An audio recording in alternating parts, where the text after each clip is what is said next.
Po pse mos futesh koalicion me Partinë Demokratike të drejtuar nga Sali Berisha? Kush është problemi? Nëse në fund ditës ti ruan votat e tua, hyn në kvotat e tua, me aksionet e tua dhe shpërblesh në bazë të numrit të votave që ti do marrësh.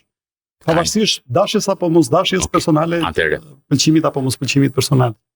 Nuk është çështje pëlqimi personal, është çështje pritshmërie politike.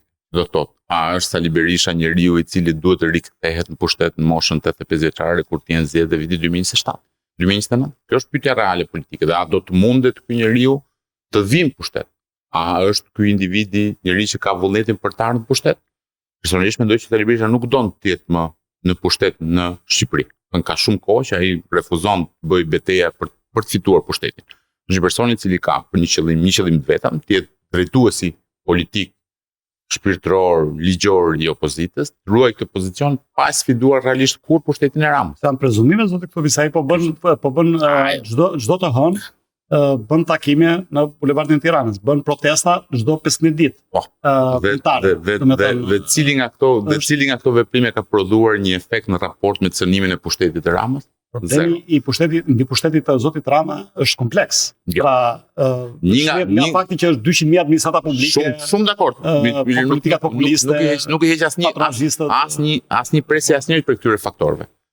E megjithatë, detyra e opozitës është që të sfidojë një pushtet edhe të mbipustetshëm dhe të krijojë ato që janë. Edhe kur s'ka zgjedhje të lira dhe ndeshme? Në çdo rast. Opozita nuk mund të fshihet mbas asnjë, le të themi, pretendimi apo shkaku apo interpretimi që zgjedhjet janë të pandershme, pushteti është i mbipustetshëm, sepse në të kundërt ti e humb funksionin që ke si opozitë. Funksioni i opozitës është ta sfidoj pushtetin në çdo rast, edhe kur janë kushtet e një regjimi thelbësisht autokratik apo diktatorial. Dakor, zoti këtu po kam një kundërpyetje pastaj. Dolën disa formacione të reja politike në zgjedhjet e fundit parlamentare, të cilët ishin kundër Ramës dhe Berishës. Dhe dolën si një alternativë, disa si alternativë djathtë. Një nga formacionet ishit Kudejua Deronit, një pjesë dolën si parti të qendrës apo parti të krijuar Aristazi, shpesh me tone populiste, dhe morën një vot impresionuese, rreth 150-200.000 vota të gjitha së bashku, pra ata që nuk votuan as PD-n as PS-n, të themi, por nuk mjaftuan, hiq ndonjë përjashtim për nxjerrje një apo dy deputet, të tjerat nuk arritën dot të krijonin një masë kritike për të prodhuar numër deputetësh. A është një leksion që ndoshta ajo që thonë politikanët shqiptar shpesh, qoftë Rama, Berisha dhe të tjerë, që ne jemi aty se populli na voton dhe realisht i voton. Pra, një palë merr 700-800.000 vota, një palë tjetër merr 500-600.000 vota. Absolutisht po, populli i voton.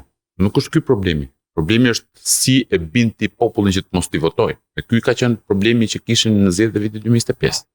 Të gjitha partitë jashtë PD-s dhe PS-s treguan një papjekuri politike, dhe këtu përfshi dhe të nënshkruari, që ishte papjekuria politike për të bashkuar në një grupim që sfidonte realisht sistemin. Do të thënë, ajo që u pa në zgjedhje ishte një garë të gjithëve për të pasur primatin e opozitës. Në të vërtetë, konteksti politik duhet të ishte krejt ndryshe, duhet të ishte një grupim kundër sistemit dhe dy grupime brenda sistemit. Kjo duhet të kishte qenë betejë politike e vitit 2025. Dështuam.